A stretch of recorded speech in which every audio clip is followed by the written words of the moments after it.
Hello friends, welcome to Nanjil உலகம். இன்றைக்கி நம்ம வீடியோவில் பார்க்க போகிற ரெசிபி ஸ்வீட் சோமாஸ். இப்போ இதுக்கு தேவையான பொருட்கள் பார்க்கலாம்.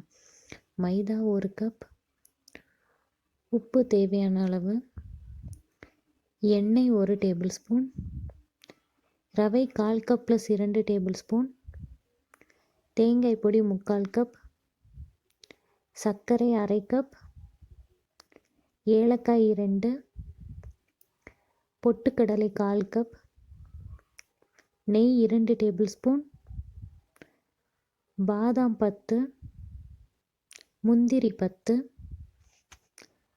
உலர்ந்த திராட்சை 10. இப்போ ஒரு பாத்திரத்தில் மைதா, தேவையான அளவு உப்பு, 2 டேபிள் ஸ்பூன் ரவை சேர்த்து கை வச்சு நல்லா கலந்து கொடுத்துக்கோங்க.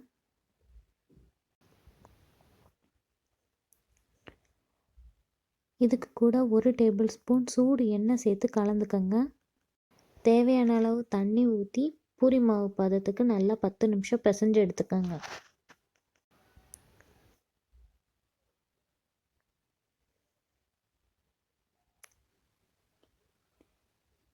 இப்போ இதில் எண்ணெய் தடவி ஒரு 10 நிமிஷம் நல்லா ஊற வச்சுக்கலாம்.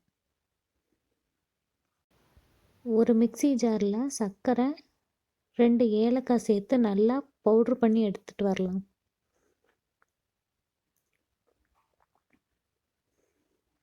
அதே ஜாரில் பொட்டுக்கடலையும் சேர்த்து நல்லா பவுட்ரு பண்ணிக்கலாம்.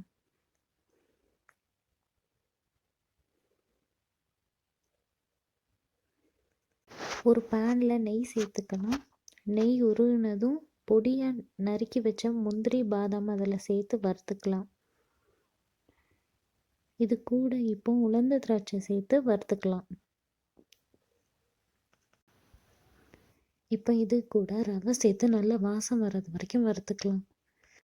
நீங்கள் ஏலக்காய் பொடி சேர்க்குறதா இருந்தாலோ இல்லை சர்க்கரையை முழுசாக சேர்க்கணும்னு விருப்பப்பட்டாலோ இந்த ரவை வறுபட்டதும் இதுக்கு கூட சர்க்கரையை நீங்கள் முழுசாகவே சேர்த்துக்கலாம். தேங்காய் அளவை விட ரவை ஜாஸ்தி சேர்க்கணும்னு விருப்பப்படுறவங்க அப்படியும் சேர்த்துக்கலாம். இப்போ இது கூட தேங்காய் பொடி சேர்த்துக்கோங்க. தேங்காய் பொடி கிடைக்காத பட்சத்தில் துருவின தேங்காவை வெறும் வாணலியில் போட்டு ஈரப்பதம் போகிற வரைக்கும் நல்லா வறுத்து அதையும் சேர்த்துக்கலாம். ஆனால் கலர் மாறக்கூடாது. பொடி பண்ணி வச்ச சர்க்கரையை சேர்த்து நல்லா கலந்து கொடுத்துக்கோங்க. முந்திரி பாதாம் திராட்சை சேர்க்காமல் நீங்கள் இந்த பூர்ணம் செஞ்சாலும் நல்லா தான் இருக்கும். கடைசியாக பொடிச்சு வச்ச பொட்டுக்கடலை மாவு சேர்த்து நல்லா கலந்து கொடுத்துக்கலாம். இப்போ பூரணம் ரெடியாக இருக்குது. இப்போ கிச்சன் மேடை அல்லது சப்பாத்தி பலகை எடுத்துக்கோங்க. அதில் கொஞ்சமாக மாவு தூவி கொடுத்து அதில் பிசைஞ்சு வச்ச மாவை கொஞ்சமாக கிள்ளி எடுத்து மெல்லிசாக பரத்தி எடுத்துக்கோங்க. இப்போ பரத்தின மாவை சமோசா அச்சில் வச்சு கொடுத்துக்கோங்க. அதில் பூரணம் வச்சுக்கோங்க. விரலில் தண்ணி தொட்டு ஓரங்களில் தடவி கொடுங்க.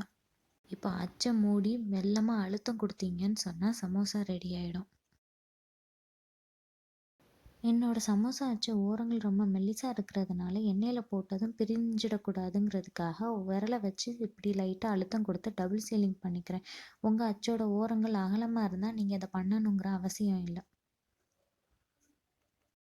சமோசா அச்சு இல்லாதவங்க இப்படி ரவுண்ட் ஷேப் பாத்திரத்தை எடுத்து பரத்தி வச்ச மாவில் ரவுண்ட் ஷேப்பில் கட் பண்ணி எடுத்துக்கோங்க.